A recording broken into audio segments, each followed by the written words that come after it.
एक पुलिसमैन जो है वो ड्यूटी करके आ रहा था, नाइट ड्यूटी। रास्ते में एक नवयुवती मिली तो उसने कहा कि मैं रास्ता भूल गई हूं और आज आप अपने घर ले चलो।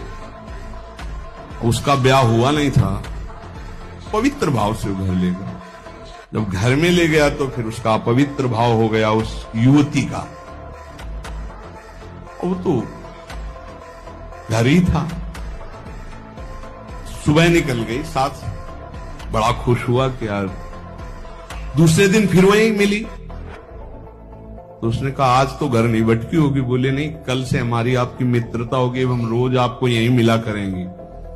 अब वो मानसिक शक्ति से युक्त वो पुलिस में और वो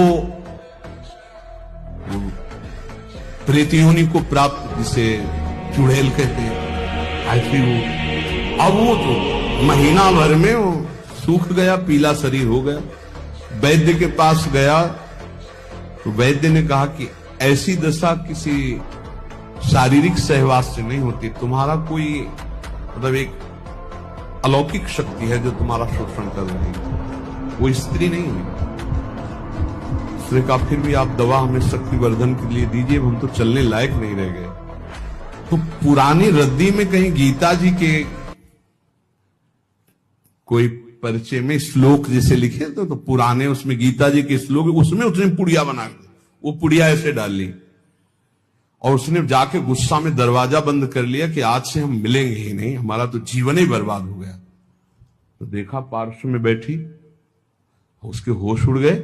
उसने कहा कि आप कौन हो, कहां से आई हो? वह इतने दिन उससे मिल रहे, अभी ये नहीं जान रहे कौन हो। बोले कहां से आए हो? वह झरोखे से आई। तो उसके होश उड़ गए, झरोखे से आई इसका मतलब। तो उसने कहा दूर क्यों हो, तुम आते ही हमारे को स्पर्श करती थी, आज स्पर्श। बोले पुड़िया हटाओ जेब से। उसने पुड़िया में क्या? बोले इसमें गीता का श्लोक लिखा हुआ है, मैं तुम्हें स्पर्श तब तक नहीं करूंगी जब तक देखो तुम हमें तनिक भी प्यार करते हो, तो पुड़िया हटाओ। उसने कहा पुड़िया कैसे हटा सकते हैं? उस दिन वो बैठी रही पर स्पर्श नहीं हुआ और समय आने पर चली गई। दूसरे दिन उसने गीता का पूरा जेब में रख लिया और जहां आती ना यदा यदा धर्मस्य ग्लानिर्भवति, आना ही बंद हो गया।